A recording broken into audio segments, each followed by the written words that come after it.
हम रविंदर के पास जो खबरों वाले शेयर्स हैं और क्या क्या इंपॉर्टेंट ट्रिगर्स हो सकती है इक्विटीज़ की, उसको जो है सारा इन्फॉर्मेशन लेके आएंगे रविंदर बताएं।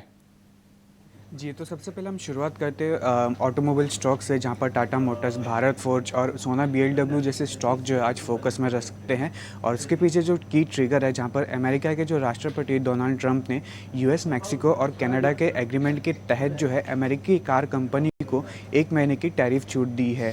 और अमेरिका चाहता है कि भारत कार आयात पर जो है 0 टैरिफ लगाए, तो जिसके चलते इन स्टॉक्स पर जो आज रिएक्शन देखने मिल सकता है। इसी के साथ साथ आज ओएमसी, पेंट, एविएशन और टायर स्टॉक भी फोकस में रह सकते हैं, जहां पर ब्रेंट क्रूड जो है $70 के नीचे ट्रेड कर रहा है, $68.33 के आसपास, जो अपने 3 ईयर लो पर ट्रेड कर रहा है। और पेंट स्टॉक आज इसलिए फोकस में रह सकते हैं क्योंकि उनका जो मेजोरिटी जो 50% से ज़्यादा जो रॉ मटेरियल है वो क्रूड और उसके डेरिवेटिव से आता है, जिसके चलते आज इन स्टॉक्स में भी जो है एक्शन देखने मिल सकता है। इसी के साथ साथ आज जायडस लाइसेंस जो है फोकस में रह सकता है, जहाँ पर कंपनी को जो है यूएस एफडीए से फाइनल अप्रूवल मिला है उसके एक टैबलेट के लिए। और एक टैबलेट जो है कैंसर की ट्रीटमेंट के लिए यूज़ होता है। कंपनी इस टैबलेट को जो है अहमदाबाद के जो प्लांट है उसमें मैन्युफैक्चर करेगी, और इस टैबलेट की जो एनुअल सेल्स है अमेरिका में वो USD 1807.7 मिलियन की रही है।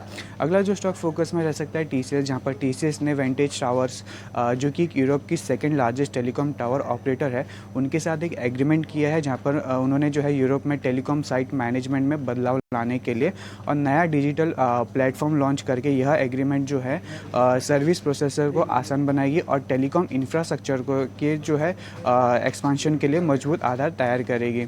इसी के साथ साथ आज कैस्ट्रॉल इंडिया भी फोकस में रह सकता है, जहां पर एज पर एजेंसीज जो है सऊदी अरमाको जो है वो BP कैस्ट्रॉल लुब्रिकेंट की जो एसेट है उसको जो है बाई करने पर जो है विचार कर रही है, जिसके चलते इस स्टॉक्स में भी जो है एक्शन देखने को मिल सकता है। आखिर में बात करेंगे स्टील स्टॉक्स की, जहां पर टाटा स्टील और JSW स्टील में जो है एक्शन देखने मिल सकता है, जहां पर आर्किलेटर मेटल निप्पन का कहना है कि जो इंपोर्ट कर्व से भारत में जो उत्पादन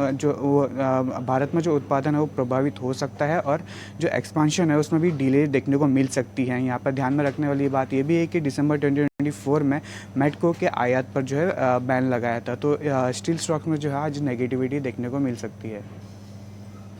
धन्यवाद रविंदर, आपने बहुत अच्छी तरह से एक्सप्लेन करवाई। अगर मैक्रो न्यूज़ हो या इंडस्ट्री सेक्टर न्यूज़ हो, हाँ of course stock specific news close थोड़ा आज कम है, लेकिन जो इम्पोर्टेंट है वो हमने आपके सामने रखा है।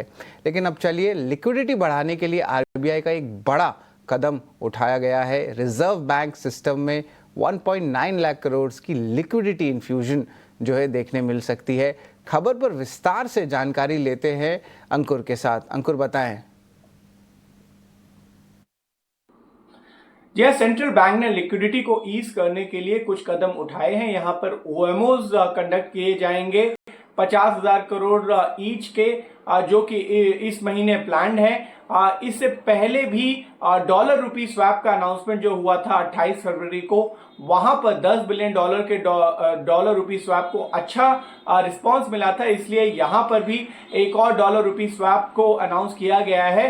जो ओवरऑल अगर हम लिक्विडिटी मेजर्स की बात करें तो वो 3 लाख करोड़ से ज्यादा के होंगे अगर आप जनवरी से अभी तक देखें। साथ ही जो रेट कट हुआ था उससे भी बैंकों को लिक्विडिटी में आसानी जरूर हुई थी, लेकिन अभी भी कई सारे और लिक्विडिटी मेजर्स की एक्सपेक्टेशन है, क्योंकि 15 मार्च को जो टैक्स आउटफ्लो होना है उसके लिए पूरी तैयारी चल रही है। और बाद में अभी देखना यह होगा कि न सिर्फ ये स्टेप जो मार्केट पार्टिसिपेंट्स हैं वो और भी स्टेप्स रिजर्व बैंक से उम्मीद कर रहे हैं, क्योंकि जो डेफिसिट है वो अभी भी जो लास्ट डेटा है उसके हिसाब से 20,000 करोड़ का बना हुआ है, और चूंकि ये टैक्स आउटफ्लो होना है तो ये फिर से और गहरा हो सकता है।